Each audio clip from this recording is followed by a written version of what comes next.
কি গো গোপাল দাদা, সকাল সকাল যে মাছের খাবার দিতে লেগেছ? হ্যাঁ রে, প্রতিদিন ঠিক মতো খেতে না দিলে মাছগুলো বড় হবে কি করে, আর বড় না হলে টাকা হবে কোত্থেকে? তা তুমি ঠিকই কয়েছো গো, তোমার থেকে বেশি কাউকে মাছের যত্ন করতে দেখিনি। তা তোমার মাছ কি বিক্রি মতো হয়ে গেছে?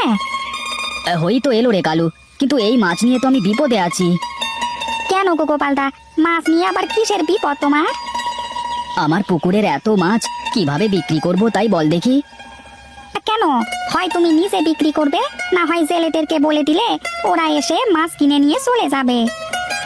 তা না হয় ঠিক আছে, কিন্তু আমি তো আর বাড়িতে থাকছি না যে আমার মাছগুলো বিক্রি করব। কেন গোপালদা, তুমি আবার কোথায় যাচ্ছ? আমাকে কিছুদিনের জন্য শ্বশুর বাড়িতে যেতে হবে। ভাবছি কদিনের জন্য পুকুরটা কারোর উপর ভার দিয়ে যাবে। তাহলে আর অত ভাবনা চিন্তার কি আছে?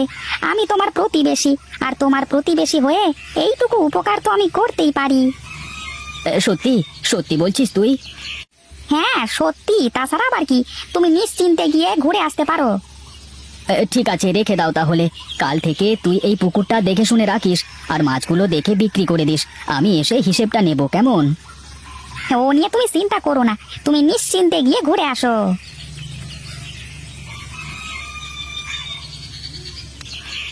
কই গো গিন্নি, কোথায় গেলে? এই তো রান্নাঘরে রান্না করছি, এদিকে এসো। হ্যাঁ হ্যাঁ, আসছি আসছি। তোমার জন্য একটা ভালো খবর আছে গিন্নি। কি হয়েছে বলবা তো, কিসের ভালো খবর? শ্বশুর বাড়িতে যাওয়ার জন্য যে কারণে যেতে পারছিলাম না, তার ব্যবস্থা করে এসেছি। কি বলো, সত্যি? কিন্তু কে রাজি হলো পুকুরটা নিতে? কাকে আর দেব, আমাদের ওই প্রতিবেশী কালুর কাছেই দিলাম। ও বলেছে ঠিক মতো পুকুরটা দেখে রাখবে, আর ভালো খদ্দের খুঁজে মাছগুলো বিক্রি করে দেবে, আর আমি শুধু ঘুরে এসে হিসেবটা নিলেই হবে। ও আচ্ছা, তাহলে তো ভালোই হলো। কাল সকালে তাহলে বের হয়ে যাই। আচ্ছা ঠিক আছে, যাব। আর এখন তোমার খাবারটা তৈরি হলে দাও, খুব ক্ষুধা লেগেছে। হ্যাঁ, তুমি গিয়ে বসো, আমি নিয়ে আসছি।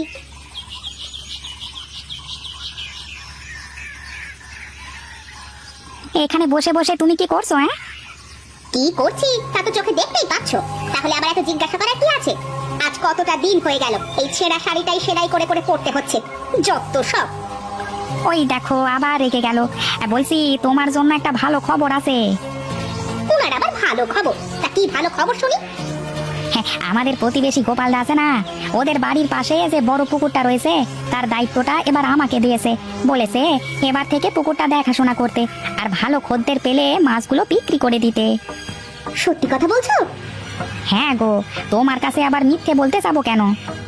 তা না হয় বুঝলাম, তবে এই পুকুরের দায়িত্ব পেয়ে তোমারই বা কি লাভ হবে? কি যে বলো তুমি, সে তো আর পুকুরের মাছগুলো গুনে রাখিনি যে আমার কাছ থেকে কড়ায় কড়ায় হিসেব নেবে। বাহ, তাহলে তো ভালোই হলো। এবার বোধহয় তাহলে আমাদের অভাবটা একটু ঘুচবে নাকি বলো? হ্যাঁ গিন্নি, এই জন্যই তো বুদ্ধিটা করে পুকুরের দায়িত্বটা নিলাম। যাক, এতদিনে একটা কাজের মতো কাজ করেছো। ঠিক বলেছ।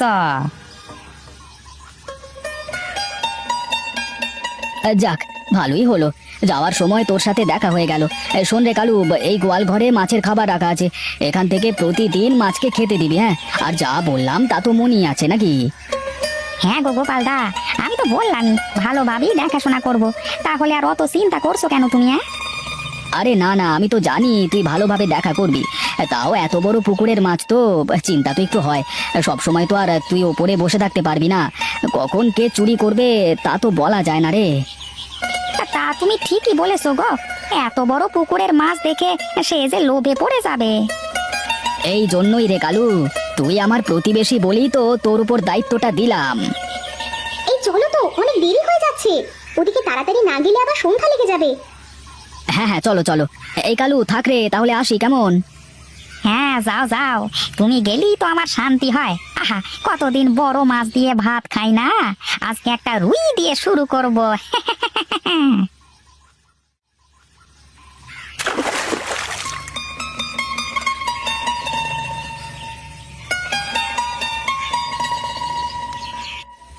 উমা, এ কি গো, এত বড় রুই মাছ কোথায় পেলে গো? এত বড় রুই মাছ? এই পাগল কোথাকার, কোথায় আর পাবো? এই গোপালদার পুকুর থেকে নিয়ে এলাম, এখন থেকে প্রতিদিনই এমন বড় বড় মাছ খেতে পারবে। কি বলো গো, সত্যি? বাহ, এমন মাছ প্রতিদিন খেতে পারলে তো আমার যৌবন আবার ফিরে পাবো। আহা হা হা, কি যে বলো তুমি! তুমি তো এমনি অনেক সুন্দরী। চুপ করে তো, আমার লজ্জা করে।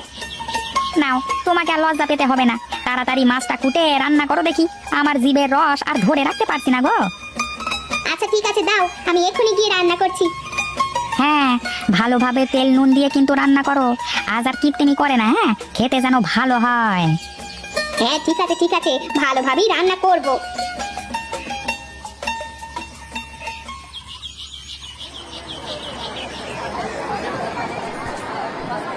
এই নিতাইদা, ও নিতাইদা, একটু এইদিকে আসো তো।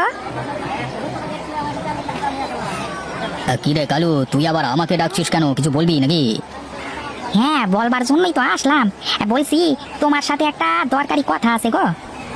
দরকারি কথা? তা কি কথা বল শুনি। হ্যাঁ, বলছি, তুমি তো ওই গোপালদার বাড়ির পুকুরটা চেনো নাকি? হ্যাঁ চিনি তো, তা কি হয়েছে কি? এবার সে শ্বশুর বাড়িতে বেড়াতে গেছে, আমার উপর দায়িত্ব দিয়ে গেছে যাতে আমি তার পুকুরের মাছগুলো ভালো হতে দেখে বিক্রি করে দিই, বুঝলে? হ্যাঁ, তা তাতে আমি আর কি করব বল।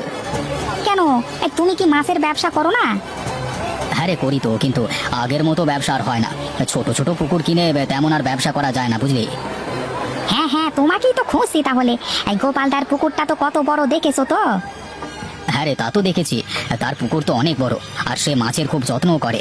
আর পুকুরের মাছ কিনে ভালোই ব্যবসা হয়। তাও সেই 2 বছর আগে একবার কিনেছিলাম। আচ্ছা তাহলে ঠিক আছে, কালকে তাহলে জেলেদের নিয়ে পুকুর পাড়ে এসো, কেমন? টাকার হিসেব তাহলে সেখানে থেকেই করবো, হ্যাঁ? আচ্ছা আচ্ছা, ঠিক আছে ঠিক আছে, তাহলে সকাল সকাল থাকিস ওখানে, কেমন? আচ্ছা ঠিক আছে ঠিক আছে, থাকবো। এখন তাহলে আসি।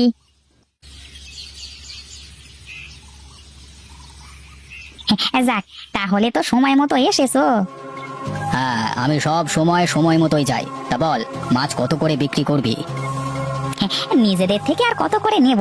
এই তুমি আনুমানিক যা হয় তাই দিয়ে নিয়ে যাও। ধুর, তাই আবার হয় নাকি? আন্দাজে আর কত করে ধরবো? আর তোকেই বা কত দেবো বল দেখি? তুমি তো এর আগেও এখান থেকে মাছ কিনেছো, তাই দিয়ে দাও। আচ্ছা আচ্ছা, ঠিক আছে ঠিক আছে, তাহলে তোর এই ধর 2 লক্ষ টাকা। তারপরে যদি বাড়তি বিক্রি হয় তাহলে কিছু দিয়ে যাব। কি, 2 লক্ষ টাকা? কিরে, হাঁ করে রয়েছিস কেন? কম হয়ে গেল নাকি? না না, কম হবে কেন, এমনি। আচ্ছা তাহলে তুমি জেলেদের দিয়ে মাছ ধরো, আমি তাহলে এখন আসি, কেমন? আচ্ছা আচ্ছা, ঠিক আছে, যা তাহলে। এই যে নাও, তোমরা মাছ মারা শুরু করো। হে, কই গো গিন্নি, এদিকে এসো তাড়াতাড়ি। কি গো, কি হয়েছে? এত ডাকাডাকি করছো কেন? এই দেখো কি। ও মা গো, এই কত টাকা! এত টাকা তো আমি বাপের জন্মে কোনোদিন দেখিনি। নাও নাও, তাড়াতাড়ি গিয়ে লুকিয়ে রাখো। গোপাল দাবার আসলে তাকে যা তা বুঝিয়ে দিতে হবে, যে করি হোক টাকাটা ঝেড়ে দিতে হবে। দাও দাও, টাকাটা একটু হাতে নাড়িয়ে দেখি। আহ, বাবার জন্মে এত টাকা হাতেও ধরিনি কোনোদিন, আর আজকে আমাদের এত টাকা হয়ে গেল। সবই ওপরওয়ালার দান, হে, সবই ওপরওয়ালার দান। কি রে কালু, কি অবস্থা? মাছ কি বিক্রি করে দিয়েছিস নাকি? পুকুরে তো তেমন মাছ নড়াচড়া করতে দেখছি না। সেই কথা আর শোনো না গো গোপালদা, তুমি যাওয়ার পরের দিনই একদল চোর এসে আমাকে এই গাছের সাথে বেঁধে রেখে সব মাছ চুরি করে নিয়ে চলে গেছে। কি বলছিস রে তুই? সত্যি কথা বলছিস? হ্যাঁ গোপালদা, তোমার কাছে মিথ্যে কথা কেন বলবো? আমাকে তুমি মাফ করে দাও, আমি তোমার কথা রাখতে পারলাম না। তা যাক তা যাক, তোর কোনো ক্ষতি হয়নি তো? আমাকেও মারতে এসেছিল, কিন্তু আমি যা হোক করে ওদের কাছ থেকে বেঁচেছি। কি ভাবছেন গোপালদা? কি আর ভাববো বল, পুকুরের এত টাকার মাছ চুরি হয়ে গেল, এখন আর কি ভাববার আছে বল দেখি? কি আর করবেন বলেন, ভাগ্যে যা লেখা থাকে তাই তো হয়। আচ্ছা শোন কালু, এটা তো চুরি হয়ে গেল, কিছু করবার নেই। তবে আমাদের ওই খালের ধারে ছোট একটা পুকুর আছে, সেই মাছগুলো যদি তুই মেরে আনতে পারিস তাহলে আর একটু বাঁচতে পারবো আমরা। ওই পুকুরটা কি আপনাদেরই? হ্যাঁ, ওটা তো আমি চিনি, কিন্তু ওখানে আমার জানা মতে তো কোনো মাছ নেই। হ্যাঁ রে, মাছ ছিল না, তবে 2 মাস আগে আমি কিছু মাছের পোনা ছেড়ে দিয়েছিলাম। তা ওতে যদি 2 পয়সা হয় তাহলে একটু খেয়ে পড়ে এ মাসটা পার করতাম আর কি। আপনি কোনো চিন্তা করবেন না, আমি কালকেই ওই পুকুর থেকে মাছ মেরে এনে বিক্রি করে আপনাকে দিয়ে দেব। যাক, বাঁচালি তুই। উড়ি বাবা, উড়ি বাবা, সাপে কামড়ে দিয়েছে বাবা। কি রে কালু, সাপে কামড় দিয়েছে নাকি? হ্যাঁ গোপালদা, হ্যাঁ, এই পুকুরে তো মাছ নয়, শুধু সাপে ভরা। আরে তা তো আমি জানি, এই জন্যই তো তোকে এখানে পাঠিয়েছিলাম। কি বলেন, এখানে এত সাপ জেনেও আপনি আমাকে এখানে পাঠালেন? হ্যাঁ রে, তুই যে আমার সাথে মিথ্যে কথা বলেছিলি, তোর সব কর্মকাণ্ড এই কানাই আমাকে বলেছে। এখন বল সত্যি কথাটা, যদি সত্যি বলিস তাহলে তোকে কবিরাজের কাছে নিয়ে যাব, না হলে এখানেই বসে থেকে তোকে মরতে হবে, ব্যাস। না না গোপালদা, আমার সাথে এমনটি করবেন না। হ্যাঁ হ্যাঁ, কানাই সত্যি কথাই বলেছে, আমি চুরি করে সব মাছ বিক্রি করে দিয়েছি, সব টাকাও আমার বাড়িতেই আছে। এখন এখন দয়া করে আমাকে একটু নিয়ে চলুন।